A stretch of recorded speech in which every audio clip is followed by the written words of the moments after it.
तो कैसे हो मेरे दोस्तों, राधे राधे। आप सबका बहुत बहुत स्वागत है द कूल स्कूल में। और आज हम डिस्कस करने वाले हैं 31 मार्च, जो कि last day of the financial year 2024-25 की करंट अफेयर्स की न्यूज़। और थ्रू आउट द वीकेंड जो भी डिस्कशंस हुए हैं, जो भी न्यूज़ में करंट अफेयर्स आए हैं और जितने आप लोगों ने शेयर करे हैं, हम सबको एक एक करके डिस्कस करेंगे। और सबसे पहले तो अमेजिंग यार, आप लोगों का जो रिस्पॉन्स है, इतनी सारी न्यूज़ मेरे को मिली है। और स्पेशली भाई जो है हमारे उनके लिए तो मुझे लगता है अलग से सेक्शन बना देना पड़ेगा, क्योंकि वो बहुत सारी न्यूज़ हमारे साथ शेयर करते हैं और बहुत सारी बहुत अच्छी अच्छी न्यूज़ होती हैं। लेकिन बिफोर स्टार्टिंग सबसे पहले मैं थैंक यू करना चाहूँगा पौलमी का और चंद्राकर का, क्योंकि उन्होंने बहुत ही अमेजिंग आंसर्स दिए हैं। उन्होंने उनसे मैंने ब्रिक्स के बारे में पूछा था और उन्होंने सब कुछ बताया। इनफैक्ट एक निक्षा करके भी मैंने उनसे पूछा था, वो भी उन्होंने बखूबी बहुत अच्छे तरीके से बताया। Thank you so much Paulami and Chitrakar for sharing such insights, and thank you so much for to Sapna for such a beautiful comment. So will move on to our cool school news. जो कूल स्कूल जो हमारा Telegram channel है, जहां पर आप ये news share करते हो, तो भाई ने हमारे साथ शेयर करा है, लोकसभा पासिस त्रिभुवन सहकारी यूनिवर्सिटी बिल 2025। अब नॉर्मली जो ये वाली न्यूज होती है लोकसभा वाली और इस तरीके की न्यूज, ये हमारे कंसर्न में ज्यादा होती नहीं है। But this is a special news because it is to empower rural economy, help in creating self employment with the development of small entrepreneurs. And this is named after Tribhuvan Bhai Patel, the visionary leader of Amul Anand Milk Union Limited.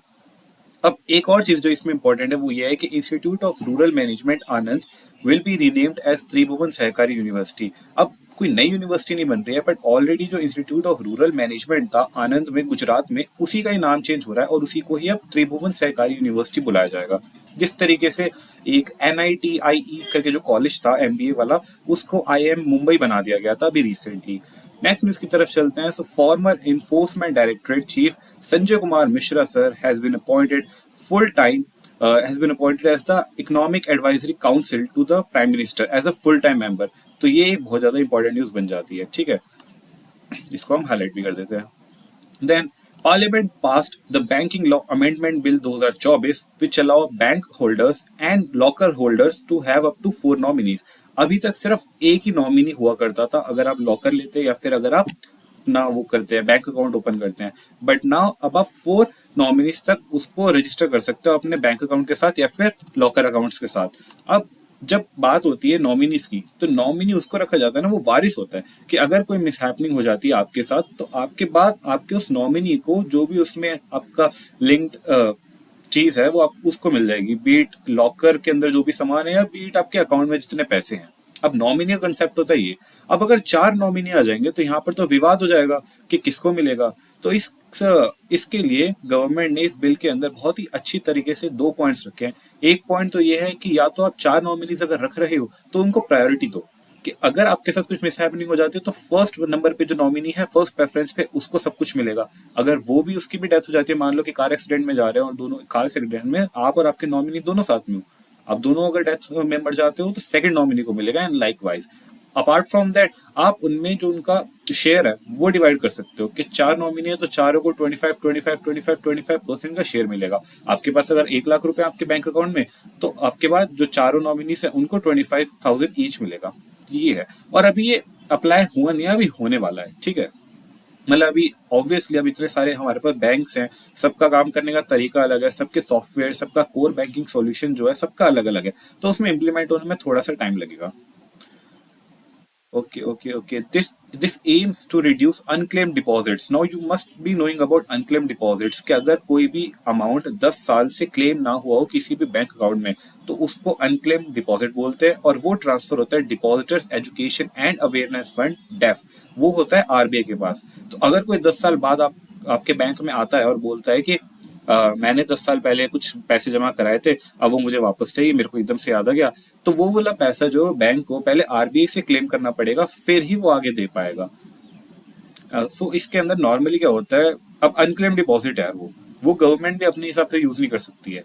बस RBI उसको अपने पास store करता है और वो चाहता नहीं कि वो इतना ज्यादा पैसा स्टोर करे। वो चाहता है कि जो भी उसका हकदार है, वो जो भी जिस उस पैसे का जो हकदार है, वो पैसा उस इंसान तक पहुंच पाए। इसके लिए वो बैंक्स को बोलता है कि आपके कस्टमर है ना, आप उस तक पहुंचो। अब आप उस तक कैसे पहुंचोगे? या तो आप फोन करोगे या फिर आप उसके एड्रेस पर जाओगे। अब फोन करोगे, फोन नंबर हो सकता है बदल गया हो, एड्रेस पर जाओगे, हो सकता है एड्रेस बदल गया हो। So it becomes very very difficult for the banks to reach out to their customers जो 10 साल से लापता हैं, हमें पता ही नहीं है। और 10 साल पहले तो आधार कार्ड भी नहीं होते थे। 10 साल पहले तो बहुत सारे केवाईसी के जो डॉक्यूमेंट्स और अब जो ड्यू डिलीजेंस होती है, बहुत सारी चीजें नहीं हुआ करती थी। तो उस टाइम तो काफी सारी जगहों पर सिर्फ एक डिक्लेरेशन देकर ही अकाउंट खुल जाते थे। कोई अगर इंट्रोड्यूस करवा रहा है तो उसी से अकाउंट खुल जाते थे। मतलब कोई भी सॉलिड डॉक्यूमेंट्स वगैरह काफी टाइम के लिए नहीं जरूरत नहीं पड़ती थी। अभी हम 10 साल की बात करें तो फिर भी काफी ज्यादा एडवांसमेंट हम देख सकते हैं 2014-15 में। बट हो सकता है कि कोई 50 साल से ना आए हो। अभी रिसेंटली मैंने ही देखा था, एक अंकल आए थे अपनी passbook which was issued in 1976, उसमें हाथ से लिखी गई थी सारी चीजें। उनका अकाउंट नंबर भी डिफरेंट था, I was not able to trace that person. वो आए थे, बहुत एज्ड थे, और उन्होंने बोला था कि मेरे को ये मिली थी, बताओ अगर इसके अंदर कुछ पड़ा है तो। बट उस टाइम मैं ज्यादा उनकी हेल्प नहीं कर पाया, मैंने आगे उनसे फिर डिस्कशन करी। That's a different story. Moving on to the next news. Minato ने हमारे साथ शेयर करी है, Ministry of Labour and Employment launches India social protection data drive. तो अगर सोशल प्रोटेक्शन डेटा ड्राइव की बात करी जाएगी तो हमारे दिमाग में आना चाहिए ministry of Labour and employment. इतना ही है इस न्यूज के बारे में। देन रिद्धि ने हमारे साथ शेयर करा है, Roshni Nadar has become the first Indian on the list of 10 richest women globally. No, Roshni Nadar जो है वो शिव नादर जी की बेटी हैं, और अब शिव नादर जी ने काफी सारा जो अपना प्रॉपर्टी है वो उनको सौंप दिया था, और इस वजह से she has become the first Indian on the list of 10 richest women globally. अगर हम इंडिया की बात करी जाए तो वो इंडिया में 3rd नंबर पर आ रहे हैं, और 5th richest women in the world है। आप ये भी चीज देख सकते हो, India adds 13 billionaires in 2024, not very important. Next news भाई ने हमारे से शेयर करी है, chana mustard and lentils to be procured at MSP. Basically under the Annadata Aay संरक्षण अभियान, the government has promised to buy 100% of tur, urad and masar if their prices fall below the MSP for the next 4 years till 2028-29। इतना ही है, मतलब इसके अलावा तो क्या ही हम इसके बारे में बात करें, but it's important for all of us to know this particular thing. Then भाई ने हमारे साथ शेयर करा है, the Ministry of Rural Developments MG NREGA will see a wage hike by 2.33 to 7.48% in the next financial year, जो अब शुरू होने वाला है कल से। दी नरेगा स्कीम में जो वेजेस होते हैं वो CPI-AL, जो आपको पता है consumer price index, agriculture labour का जो हमारे पास इंडेक्स आता है उससे लिंक होते हैं। और इसमें अलग अलग स्टेट्स जो है वो अलग अलग तरीके से अपने प्राइसेस सेट कर सकते हैं। Now Haryana is going to witness the mark of 400 rupees per day, the highest in any state, and that is very lucrative because when you will look around yourself तो आप देखोगे आसपास जो आपके लोग हैं वो इससे भी कम में काम कर रहे हैं। So 400 per day is a very lucrative amount. Then भाई ने हमारे साथ शेयर करा, Airtel lands India's 20th undersea cable to connect with Africa and Europe. This is again a one-liner. Then Rapido aims to onboard 200,000 women bike captains in 3 years. ये भी one-liner है, आ सकता है तो इसलिए हमने पढ़ लिया। Then NPCI launches Beam 3.0, introducing advanced features like multi-language support, optimized low connectivity transactions, expense splitting, जो कि एक कौन सी है, एक पता नहीं कोई ऐप है, मेरा दिमाग में अभी याद नाम नहीं आ रहा है, स्प्लिट करके ये, वो भी आपके ऐसे खर्चों को स्प्लिट करता है, मुझे बिल्कुल अभी याद नहीं आ रहा। इसके अंदर अब वो होने लगेगा। एंड स्पेंड एनालिटिक्स, जो कि आप देखते हो ना, कभी अगर आप कुछ खाने पीने जा रहे हो वहां पे जब आप ऑनलाइन पे करते हो, तो पेटीएम मैं यूज करता हूँ, तो मैंने पेटीएम में देखा वहाँ पे लिखा आता है कि अगर रेस्टोरेंट है तो फूड एंड बेवरेजेस करके कुछ आता है, कोल्ड ड्रिंक के बॉटल्स बनी होती है। वही अगर हम किसी मेडिकल शॉप में कुछ लेने जाते हैं तो वहाँ पर मेडिसिन की फोटो बनी होती है। तो वो जो पर्सन है जो अपना यूपीआई का क्यूआर कोड जो जनरेट करवा रहे हैं किसी भी पर्टिकुलर वेंडर से, तो वो बताते हो, डिक्लेयर करते हैं कि उनका बिजनेस किस तरह का है, और वही बिजनेस की इंफॉर्मेशन को जब आप यूपीआई से पे करते हो तो वहां से उसको एनालाइज करता है और बताता है कि इन अ मंथ आपने किस किस सेक्टर में ज्यादा पैसे खर्च करे, ताकि आपको पता चले कि क्या मैंने इस बार कपड़ों में ज्यादा पैसे खर्च करे हैं, क्या इस महीने मैंने फूड एंड बेवरेजेस पे ज्यादा पैसे खर्च करे हैं, ताकि आपको एक आइडिया मिले at the end of the month कि आपके कहाँ पर ज्यादा खर्च हो रहे हैं और कहाँ पर आप कंट्रोल कर सकते हो। That is what spends analytics is. Then भाई ने हमारे साथ शेयर करा है, banks can charge up to ₹23 per transaction for exceeding free ATM limit. तो आप सब जानते हो कि आपके पास फ्री एटीएम लिमिट होती है अपने खुद के बैंक में up to 5 transactions, be it financial और नॉन फाइनेंशियल। और अगर आप मेट्रो सिटीज में रहते हो तो आपको 3 फ्री ट्रांजेक्शन मिलती है अदर बैंक एटीएम्स की, और अगर आप नॉन मेट्रो सेंटर्स में रहते हो तो आपको वहां पर भी 5 ऐसे ट्रांजेक्शंस मिलती हैं। बीट फाइनेंशियल और नॉन फाइनेंशियल, जो फ्री ऑफ कॉस्ट होती है। उसके बाद अगर आप करते हो तो एक बैंक आपसे maximum 21 rupees per transaction charge कर सकता है। अब उसकी लिमिट बढ़ा दी गई है 23 रुपीज पर ट्रांजेक्शन के लिए। अब ये करा क्यों है? क्योंकि रिसेंटली एनपीसीआई ने जो एटीएम की इंटरचेंज फी होती है वो बढ़ा दी थी। 17 रुपीज से 19 रुपीज कर दी थी for cash withdrawals and 6 to 7 कर दी थी फॉर नॉन फाइनेंशियल ट्रांजेक्शन।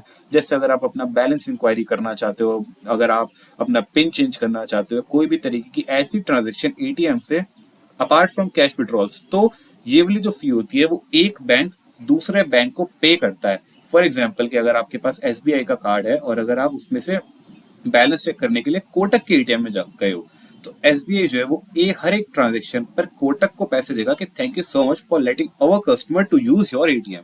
अब इसको रिकवर करने के लिए उन्होंने बोल दिया कि 5 ट्रांजेक्शन तो बेटा आप फ्री में कर लो, उसके बाद मैं आपसे 23 रुपए चार्ज करूंगा। ठीक है, तो that is the whole reason. And come on यार, ये ऐसी ऐसी छोटी छोटी जो चीजें होती है ना, इससे बहुत सारे पैसे बनते हैं।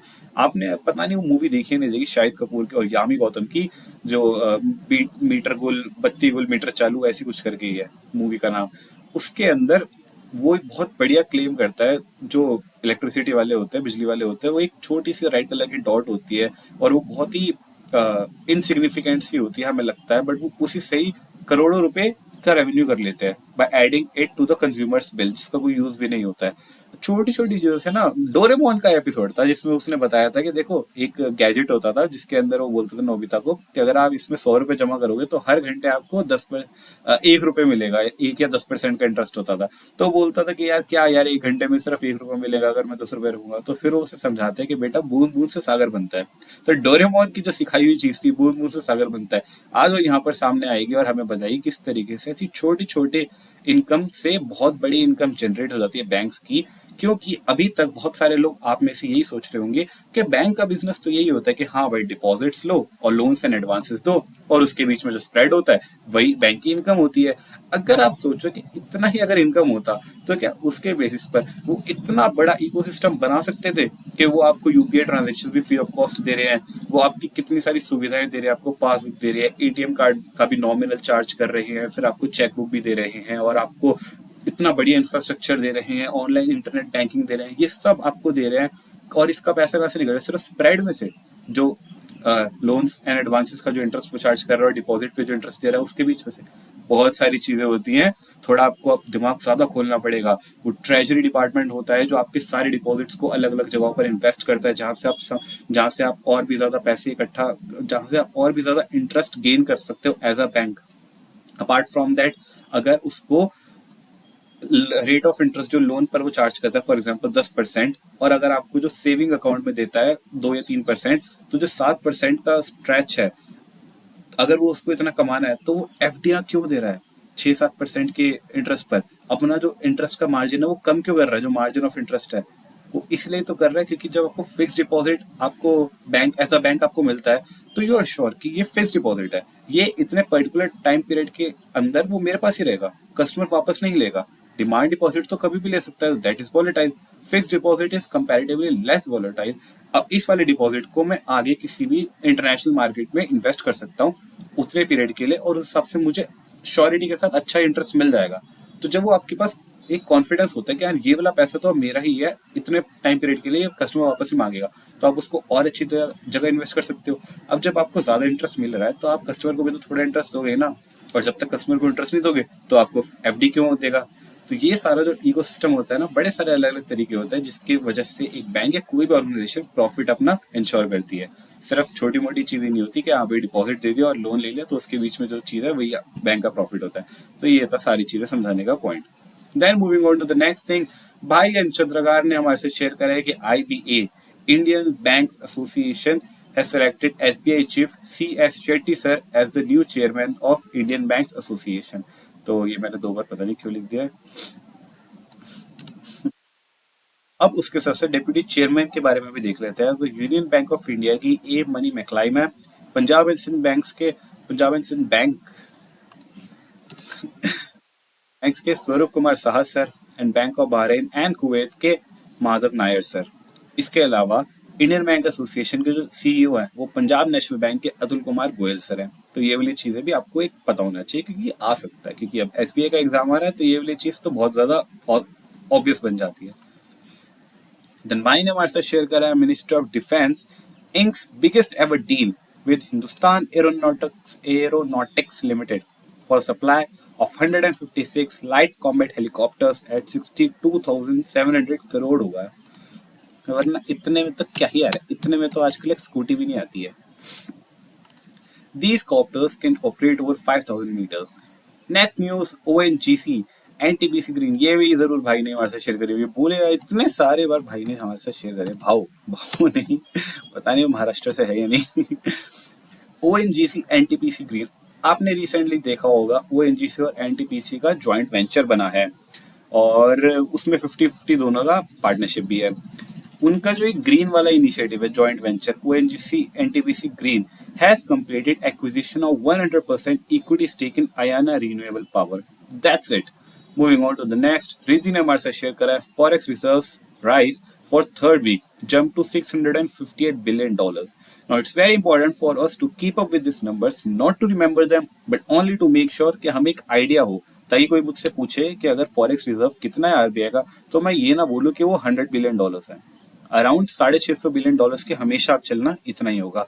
एंड रिद्धि जी, मेरा एक आपसे सवाल है कि आप मुझे बताइए कि आरबीआई के फॉरेक्स रिजर्व के अंदर क्या क्या होता है। Now you have to be very you have to have very deep knowledge about forex reserves of RBI। तो आपको मुझे ये बताना है, और अगर और भी कोई जानना चाहता है तो मेरे को ये नहीं चाहिए कि फॉरेक्स रिजर्व के अंदर आता है गोल्ड, आता है फॉरेन करेंसी के एसेट्स आते हैं, या फिर जो आईएमएफ के साथ हमारा रिजर्व ट्रेंच होता है। मुझे एक एक के बारे में डिटेल्ड एनालिसिस चाहिए कि एग्जैक्टली क्या क्या होता है। गोल्ड से आपका क्या मतलब है, फॉरेन करेंसी रिजर्व से आपका क्या मतलब है, आपका क्या मतलब है जो हमारा रिजर्व ट्रेंच पड़ा होता है, या फिर जो हमारे पास आईएमएफ के साथ जो एक सेपरेट, जो हमारे पास एक बंच ऑफ करेंसीज का एक हमारे पास एक और टर्म है। इन सब के बारे में मुझे जितना ज़्यादा डीप जा सकते हैं प्लीज़ मुझे जानना है, और तभी मुझे इंश्योर होगा that you are on the right track. तब अब नेक्स्ट दीपाली सरन चंद्राकर ने हमारे साथ शेयर करा है Japanese mathematician Masaki Kashiwara sir has been awarded the 2025 Abel Prize for his fundamental contributions to algebraic analysis and representation theory. अब ये देखो जी, इतने बड़े हुए हैं सर, फिर भी अभी तक अलजेब्रा के साथ खेल रहे हैं और आपसे ए प्लस बी के होल क्यूब का फॉर्मूला तक नहीं याद हो रहा है, बताओ जी। और इनको एबल प्राइज मिला है which is like the Nobel prize for mathematics. Now, Abel Prize was named after Norwegian mathematician Niels Harris Abel। अब ये जो है, ये मैं बड़ा कंफ्यूज रहा था, इसको नॉर्वेजियन पढ़ेंगे या फिर नॉर्वेजियन। तो फिर मैंने इसको प्रोनाउंसिएशन करी गूगल पे, तो it was something like Norwegian, R silent है, और Norwegian mathematician Niels Harris Henrik Abel recognized his lifetime achievement in mathematics। This also reminds me of a great movie जिनका नाम था A Beautiful Mind। A Beautiful Mind is also about something like that। वो एक इंसान होता है who everyone thinks कि he's a special person, but he was indeed a special person। Then moving on to the next news, भाई ने हमारे साथ शेयर करी है डीओटी और NABARD ink pact to digitally transform rural areas using Bharat net broadband. अब rural areas की बात आ रही है तो नाबार्ड है, और भारत नेट ब्रॉडबैंड की बात आ रही है तो डिपार्टमेंट ऑफ टेलीकम्युनिकेशन है। Next, I M Ahmedabad to launch first international campus in Dubai this सितंबर। अब अगर ये इस सितंबर मतलब आगे आने वाले 5-6 महीनों में अगर ये स्टार्ट कर देंगे, लॉन्च कर देंगे, तो इसका मतलब बात तो बड़ी पहले से चल रही होगी। बात बड़ी पहले से चली थी, बताया तो यार हमें है नहीं। तो जी, Bharat Bhaskar with E not A यहाँ पर। तो भास्कर जी ने यार हमने बताया नहीं आपने कि सितंबर में शुरू होने वाला है। तो आई एम अहमदाबाद है जाने वाला है। इसके अलावा आईआईटी हमारे हैं जो कुछ बाहर के देशों में भी खुले हैं, और अब इसके बाद हम IIM में भी हम इंटरनेशनल जा रहे हैं। जयंत चंद्रकार ने शेयर करा है खेलो India para games 2025 concluded in new Delhi. Haryana tops with 34 gold, 39 silver and 31 bronze with a total of 104 medals। Chandrakar ने लास्ट हमारे से जो न्यूज शेयर करी वो है India launches operation Brahma to assist quake hit Myanmar. अभी रिसेंटली अर्थक्वेक आया म्यांमार के अंदर और बहुत ज़्यादा टेरिफाइंग है, और उसी को ही सपोर्ट करने के लिए जैसा कि हम हमेशा करते हैं ऑपरेशन ब्रह्मा हमने लॉन्च किया है। देन SBI से रिलेटेड कुछ करंट अफेयर्स डिस्कस कर लेते हैं। SBI has launched a collateral free digital SME small and medium enterprises loan product SBI Asmita for women entrepreneurs।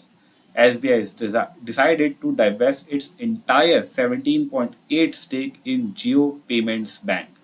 SBI set a target to achieve net zero emissions by 2025, and SBI's Yono Singapore has partnered with Singapore's PayNow for UPI transactions.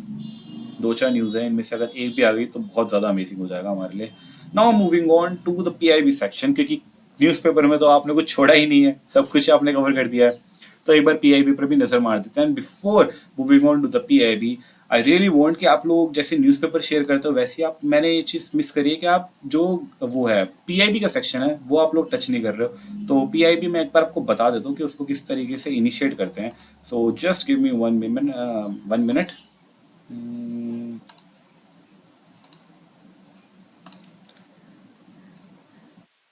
Alright, ये देखो Ghibli आ गया जैसे हमने खोला. तो Ghibli Ghibli पता नहीं कितना चलेगा. तो आप यहाँ जाओ, आप सीधे पर लिखो पीआईबी और pib.gov.in. अच्छा, वो मेरा सर्च था, हिस्ट्री थी, इसलिए उसने ऑटोमेटिकली खोल लिया.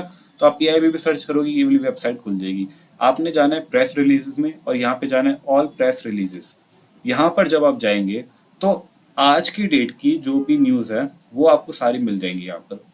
इसमें से आप देख सकते हो कि कौन सा आपको इंटरेस्टिंग लग रहा है, कौन सा आपको रेलेवेंट लग रहा है, और उसको ओपन करके आप यहाँ से तो उसका लिंक शेयर कर सकते हो. अब यही चीज़ आप फ़ोन में भी कर सकते हो, और टेलीग्राम पे कुछ चैनल्स भी हैं जो पीआईबी स्पेसिफिक ही है. मतलब पीआईबी अगर आप डालोगे प्रेस इन्फॉर्मेशन ब्यूरो तो आपको चैनल मिल जाएंगे जहाँ से आप डायरेक्टली लेटेस्ट न्यूज़ देख सकते हो. बट वहाँ मैंने देखा है बहुत लेट लेट आते हैं कुछ न्यूज़ेस, और सारी न्यूज़ नहीं आती. तो आप यहाँ पर उसको चेकआउट कर सकते हो. This is again the official website, right? So why go after anything else. Official website पर आप आइए और यहाँ पर आप देख सकते हैं. डेट चेंज करेंगे तो आपको पीछे की भी सारी न्यूज़ दिख जाएगी. ठीक है. तो this is the most authentic source of information. और अगर आपको किसी पर्टिकुलर न्यूज़ का वो चाहिए, पूरा उसका डिटेल्ड, मतलब कोई स्कीम है और अगर आपको सारी डिटेल्स चाहिए तो यहाँ पर आता है फैक्ट शीट्स. एक्सप्लेनर में जाइए, फैक्ट शीट्स में जाइए. यहाँ पर आपको कोई जो भी न्यूज़ होगी या फिर कोई भी अगर स्कीम वगैरह है तो उसके बारे में आपको सारी जितनी डिटेल्स पॉसिबल हैं वो मिल ही जाएंगी इसके अंदर. देखें यहाँ पर कोई अगर स्कीम वगैरह दिखे तो तो ये 2025 का सब कुछ ही आया हुआ है. फॉर एग्जाम्पल ये हो गया India a bird's eye view challenge. तो इसके बारे में जितनी भी इंफॉर्मेशन होती है, जो डिटेल होगी, जो छोटे छोटे पॉइंटर्स होंगे, वो सारे आपको मोस्टली इस ऐसे फैक्ट शीट्स के अंदर आपको दिख जाएंगी. तो यहाँ से आप अभी प्रिपरेशन कर सकते हो किसी भी स्कीम पर अपना कमांड लेने के लिए. Then let's get back.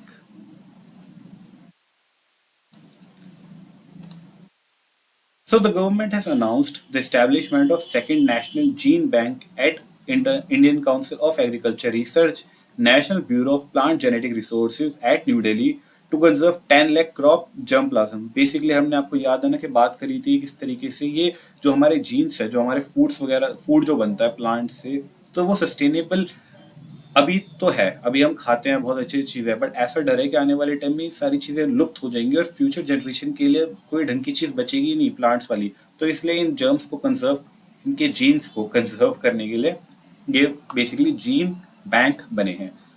और then index of 8 core industries की बात करते हैं. बेस 2011-12 व्हेन और उसका इक्वलाइजेशन है 100. मतलब उस टाइम 2011-12 में अगर वो 100 था तो अब कहाँ तक पहुंचा है इसकी न्यूज़ आती है, which is not important to remember. अभी अराउंड 160 के आसपास था जो अभी मैंने देखा था. What is important is what is 8 core industries. तो आप जानते हैं कि हमारे पास इंडेक्स ऑफ इंडस्ट्रियल प्रोडक्शन आता है कि हमारे देश में जितनी भी इंडस्ट्रीज है उनकी प्रोडक्शन बढ़ रही है, घट रही है, कैसी चल रही है. क्योंकि जब इंडस्ट्रीज की प्रोडक्शन चलेगी तभी तो उससे होने वाली बाकी जो काम है, टर्शरी एक्टिविटीज़ है, और जितनी भी हमारे फाइनली जो प्रोडक्शन होती है वहाँ तक पहुँचने वाली जो चीज़ें, वो भी तभी पता चलेगा ना ग्रो कैसे कर रही है, और तभी हमारा देश आगे बढ़ेगा. अब इसके अंदर भी 8 कोर इंडस्ट्रीज हैं. 8 core industries are very core, जैसे कि नाम ही बोल रहा है, इनकी वजह से बाकी इंडस्ट्रीज चल रही हैं. फॉर एग्जाम्पल अगर आपको पता चल जाए कि पेट्रोल महंगा हो रहा है, अगर पेट्रोल महंगा हो रहा है तो सारी ही चीज़ें महंगी हो जाएंगी, क्योंकि सारी चीज़ें को कंज्यूमर तक पहुंचाने के लिए ट्रांसपोर्टेशन लगती है. अब जब one of that variable cost is increasing, obviously जो पूरा कॉस्ट है वो भी इंक्रीज हो ही जाएगा. तो it measures the combined and individual performance of production of 8 core industries. CCC friends, इसका मुझे याद नहीं आ रहा है, एक वर्ड होता था, एब्रीविएशन नहीं होता था, एक्रोनिम या पता नहीं कुछ और होता था. जो ये होता था कि आप इससे 8 कोर इंडस्ट्रीज को याद कर सकते हो। Coal, cement, crude oil, fertilizer, renewable, refinery products, then electricity, natural gas, and steel. These make up 2/5 of all the weight of the items in IIP. तो अगर इंडेक्स ऑफ इंडस्ट्रियल प्रोडक्शन की बात कर रहे हैं तो वो इंक्रीज हो रही है, डिक्रीज हो रहा है, उसका बहुत ही इंपॉर्टेंट कंपोनेंट है हमारा 8 कोर इंडस्ट्रीज को समझना। देन अमित शाह जी ने बोला है कि cooperative taxi service based on principles of सहकार से समृद्धि will be formed by willing taxi drivers. Now this will be like an alternative to Uber, Ola and Rapido. फर्क इतना है कि इसमें जो टैक्सी ड्राइवर्स है उन्हीं की ही कोई सोसाइटी कमेटी होगी जो इसको मैनेज करेगी, और इसमें जो प्रॉफिट होगा, मैक्सिमम जो प्रॉफिट होगा वो टैक्सी ड्राइवर्स को ही दे दिया जाएगा। जो मैनेजमेंट है वो बस अपना मतलब थोड़ा सा ही अपने पास पार्ट रखेंगे। तो ये बेसिकली उसी के लिए है कि ओला और उबर को शायद खत्म कर रहे हैं, क्या दुश्मनी है आई डोंट नो, बट वहाँ पर शायद ज़्यादा कमीशन लेते होंगे ओला उबर वाले। यहाँ पर ये चाहते हैं कि नहीं, ज़्यादातर जो कमाई है वो टैक्सी ड्राइवर्स के पास ही जाए। Government of India and government of Japan sign loan agreements worth Japanese yen 191.7 billion for 6 projects under Japan's official development assistance through India. 6 अलग अलग प्रोजेक्ट है, मेरे को लगता है उनके बारे में पढ़ना ज़्यादा ज़रूरी है। Then DARPG and Bhashini collaborate to launch a multilingual solution for citizens for filing grievances. Now, ये वाली जो न्यूज़ है इसको शेयर करने का मेरा एक और इम्पॉर्टेंट पॉइंट था कि अभी जैसे SBI जूनियर एसोसिएट्स का मेंस एग्जाम आ रहा है जिसके अंदर आप GA एक्सपीरियंस करोगे। Now in this type of examinations it is very important to read with your open mind. उससे क्या होता है कि कई बार क्वेश्चंस और जो उसके ऑप्शंस होते हैं आप इजीली उन ऑप्शंस को एलिमिनेट कर सकते हो। फॉर एग्जांपल यही वाली न्यूज़ है, अगर ये आपने नहीं पढ़ी होती और अगर आता क्वेश्चन इस तरीके से कि DARPG and who collaborated to launch a multilingual solution for citizens for filing grievances, आपको पता होना चाहिए कि भाषी नहीं हो सकता है जो मल्टीलिंगुअल सपोर्ट करेगा। सिमिलरली अगर ये क्वेश्चन आता कि Bhashini with who has collaborated to launch a multilingual solution for citizen for filing grievances, तो आपको पता होना चाहिए कि अगर ग्रीवेंसेस को फाइल करने की बात आ रही है तो जरूर Department of Administrative Reforms and Public Grievances ही आएगा, या फिर CP ग्राम्स हो सकता था, बट इतने क्लोज ऑप्शंस आते नहीं है। तो आपको पता होना चाहिए कि यार कोई भी हो, इसमें दोनों जो ऑप्शंस हैं दोनों के दोनों अगर आपको नहीं पता हो, मतलब दोनों में से कोई एक भी ना पता हो, क्योंकि क्वेश्चन तो एक के बेसिस पर ही बनेगा, तो आपको आइडिया होना चाहिए कि यार ऑब्वियसली यार ये तो भाषी नहीं है तो लिंगुअल मल्टीलिंगुअल सपोर्ट ही होगा, क्योंकि वो उसी का ही तो काम है उसका। और ग्रीवेंसेस की बात कर रहे हैं तो ग्रीवेंसेस वाला जो डिपार्टमेंट है वही देखेगा। ओपन माइंड करोगे डेफिनेटली, नहीं भी आते होंगे ना क्वेश्चंस तो आपको बहुत अच्छे मार्क्स आएंगे। बस ओपन माइंड रखना ज़्यादा डर मत जाना कि हाँ मेरी तो जिंदगी खराब हो जाएगी, अरे भाई SBI फिर दोबारा लाद हो रहा है वैकेंसी एज पर सम सोर्सेज, क्यों टेंशन ले रहे हो। Then Niti Aayog launches second edition of Trade Watch Quarterly, offering a holistic snapshot of India's trade position, providing global demand-supply perspectives, sectoral performances, and insights into emerging trade opportunities. Now that is again very important because Niti Aayog ने कुछ share करा है, Trade Watch Quarterly करके एक report आई है। So that's it from my side. Thank you so much for being so beautiful in sharing all such important and informative pieces of news. And once again, thank you so much to Paulami, Chandrakar, and Sapnaji for their beautiful comments. So that's it. I'll take your leave now. And बस यार I don't have anything else to say. इसी तरीके से पढ़ते रहिए, आपकी बहुत अच्छी तैयारी चल रही है। I am extremely confident in you. And एक चीज़ मैं और बोलना चाहूँगा कि कभी भी अगर लगे डर वर या कुछ भी ऐसा कुछ लगे तो एक चीज़ हमेशा याद रखना जो कि मुझे बताई थी एक मेरे मेंटोर ने, जो कि जब मैं इंटर्नशिप कर रहा था। So the company was the education tree. वो एक तरह की मार्केटिंग कंपनी थी, तो वहाँ पे जो फाउंडर थी उन्होंने मुझे बताया था कि have faith in my faith in you. तो अगर आपको खुद पर फेथ नहीं है तो मुझ पर फेथ करो, क्योंकि मुझे आप पर पूरा फेथ है। तो इसी के साथ ही आज क्लास खत्म करते हैं और मिलेंगे बहुत जल्द। तब तक पढ़ते रहिए and I am proud of you.